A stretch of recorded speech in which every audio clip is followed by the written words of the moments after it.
Hi, my name is Ale, and this year, in honor of Mental Health Awareness Month, I'd like to help normalize having conversations about this. So let's talk to my friend Gabbie about mental health. Hey, my name is Gabs from the Muted Alpha. This is the YouTube channel, and we're gonna talk about mental health. Okay, cool. Yeah. So, do you think it's something that we need to do? Talk about mental health? Mental health is extremely important to talk about. Perfect. And on that note, let's begin. Okay. Talk to me about your relationship with mental health.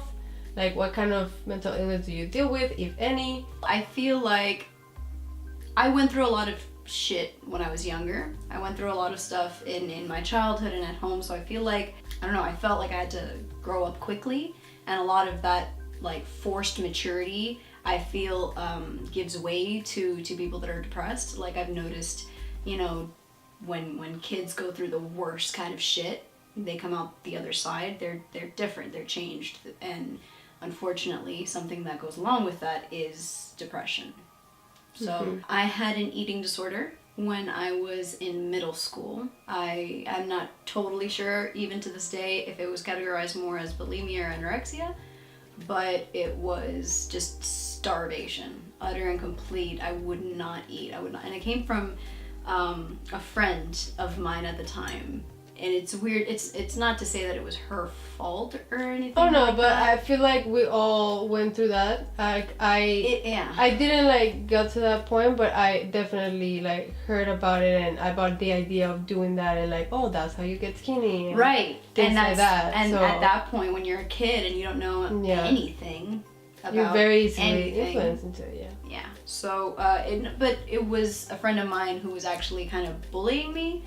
And it came something to the fact of I was always a chubby kid, and my friend at the time, I remember she was a child, but she said something to the effect of like, oh, no one's gonna marry you if you look like that, if you're fat like that. Right. So you have to not be fat. And I was like, oh shit, you know, I don't want to be alone forever as a like middle school girl that just like, come on, you know. So I developed the eating disorder there. I just wouldn't eat.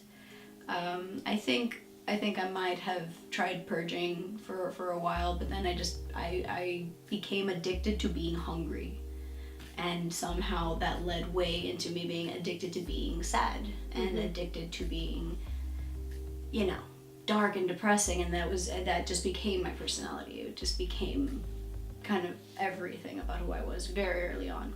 So when I grew up and turned into an adult with a passion and a career and something that I love to do, it turned into a high-functioning depression. So I would be the workaholic. I was always doing something. I was always making something. And it looks really good on the outside because you know, you look like a fucking superhuman, but you're hurting yourself. It's an active way of keeping yourself exhausted so that you don't have to think. It's hard. Yeah. I've been there too. Do you have any coping mechanisms? Have you learned any coping mechanisms to deal with your daily struggles with depression, anxiety, ADHD? I think the only real coping mechanisms that I've developed have been like through time. Like I think right now is really, and it's bad for, you know, I'm in my mid-20s and now is when I find some way of managing it, because before as a kid I got no help with it. Because no one really knew what it was, and you know, I come from a Latin household, so like seeing a psychologist is like, what are you saying? There's something wrong with the family? Like it's like a whole like, don't go, like it's not something that's embraced. So I never really got any type of help in that way. For me recently, it's been meditation. It's been music.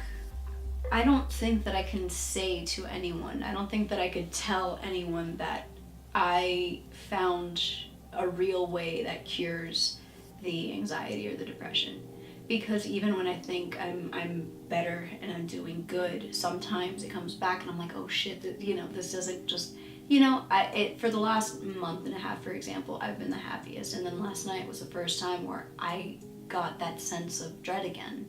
And I was like, no, I don't want to lose everything I've built up, everything I've been trying to like feel in myself. I don't want to have this moment of weakness, but the very fact that I'm not letting myself have that moment of weakness is what's hurting me. It's like, it's okay that you're a little freaked out. You're still perfectly fine.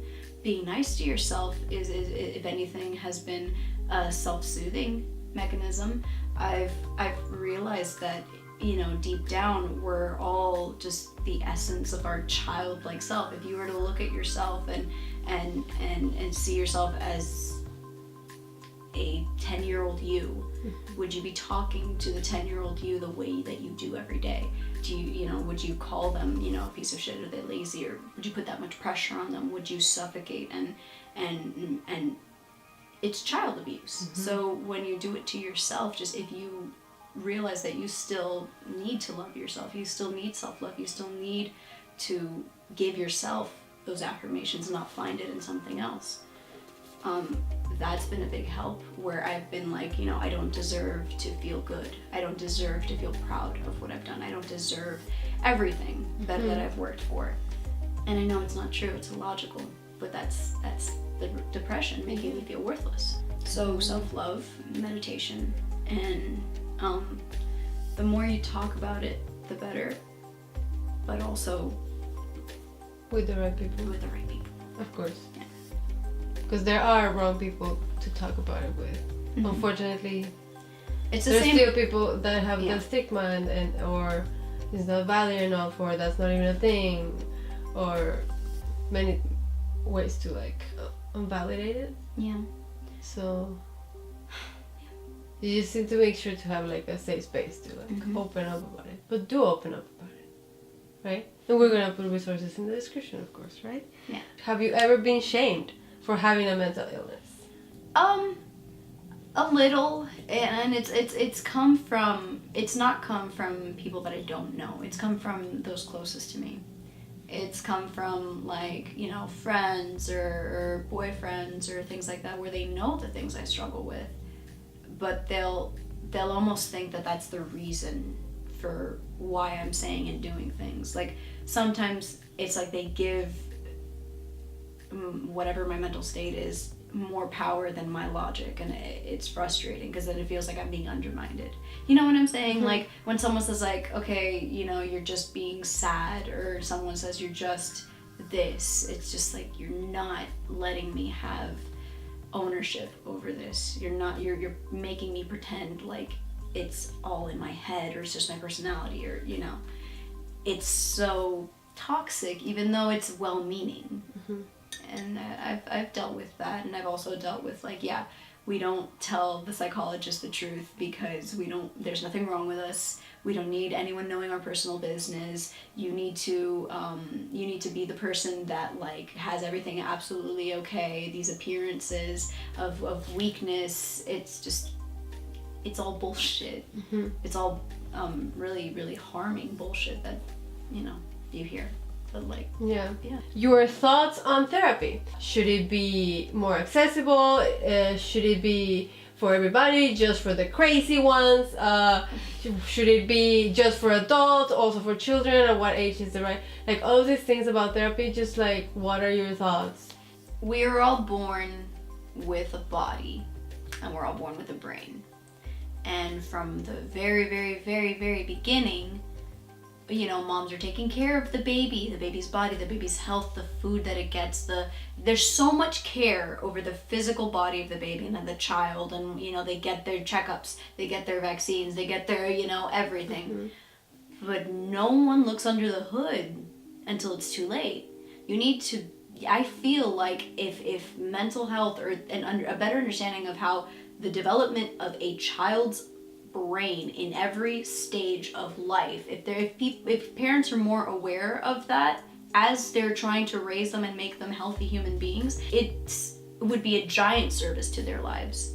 You know, it's a disservice when you don't spot the things that you need to spot, like when a child has ADHD, or, you know, some type of learning disability. You find that out later. You find that out when it's too late. You find that out when the child already can't read, or already is having issues with math, and everyone else is already ahead. If there was just someone keeping up with them and making sure along puberty and you know, like a family doctor, a family psychologist, or you know, something like that, or someone that sees you every once in a while, because it's so important. So I believe that mental health shouldn't just be like the ER where you go when you're fucking full of blood. It should be, you know, somewhere where you go, you know, once a month or maybe twice a month, however you need, because you're going to go through some hard times. And as a therapist that works with your lifestyle, your mentality, because it's like dating. You can have, there are a bunch of therapists out there that are not going to go with you at all. They're not going to understand you. They're not going to understand your brain. And you don't need to just, okay, yay, I got the courage to go to a therapist and they suck. Okay, whatever, that's the wrong person, you keep going. So yeah, that's my stance. I could talk forever about that, because I wanted to be my second career path was to be a psychologist, because my grandfather's a doctor and he came here from Cuba and he worked as hard as he could and all that stuff. And then when I got here, I was like, I want to be an artist. And then he was like, but still, I love the brain. I love the study of the brain. So mental health and all that stuff and film, I feel like it goes hand in hand. Yeah, and this is how I want to help people. Yeah. I think as far as accessibility, if schools were to pay more attention to who they put as counselors, maybe have a counselor for each grade, have you know, hold their hands. They are there to tend to their brains, and that's not just the information you want to put in it. It's also the nurture, taking care of. So maybe if they had, you know, therapists on hand and regular checkups, with a little bit more with the school system, I think.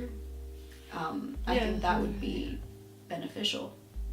Yeah, I think so too. If you are someone that is currently going through that very, very deep, dark, winding quicksand of depression, I'm not gonna just, like, you know, if you need to reach out for help, there are chat rooms. You know that if you need to reach out for help, there's someone on the internet, on your phone. You know there's someone you can reach out to. Whether you feel like you deserve to or not is different.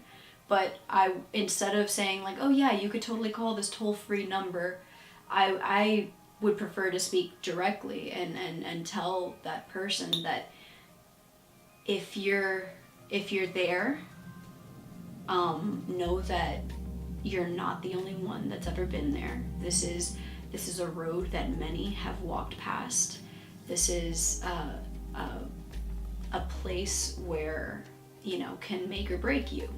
And it's testing your strength. And even if you feel like you have absolutely no strength, there is something still there. There's something inside you that can continue to push forward. The voice that you hear, do your best to categorize it as the villain in your story. Do your best to interpret the things that you hear, and the self-hate and the life dream mutilation speech that just goes on over and over and over again in your head. Every time you hear it, associate it as an enemy, because you're taking it as the truth. You're letting yourself bully yourself.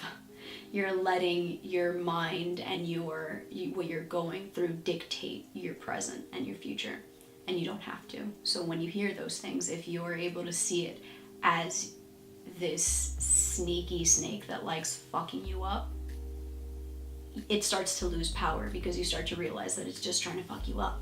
Like, it's just someone talking shit to you. That's all it fucking is. Only you're choosing to listen versus you're not. So when you separate that voice from the idea that that is the true voice, that is your inner monologue, that is you, that is the truth, when you see it as a liar, it loses power, and you just got to keep focusing on that. And one day it'll seem natural. You'll hear it in your head again, and you'll be like, shut the fuck up. I'm done with you. It's bullshit. And you'll realize that you just did that, and you'll remember who you are. You'll remember your strength, because that's a fucking liar. And you're believing a liar. So don't do that. Yes. I think that's brilliant. That's a good way to rationalize it. Thank you guys for watching. I hope this video in general was of any help. I hope that I was able to say anything at all that could help you. And if you liked me, this is my YouTube channel, The Muted Alpha Behavior on youtube.com. Okay, bye!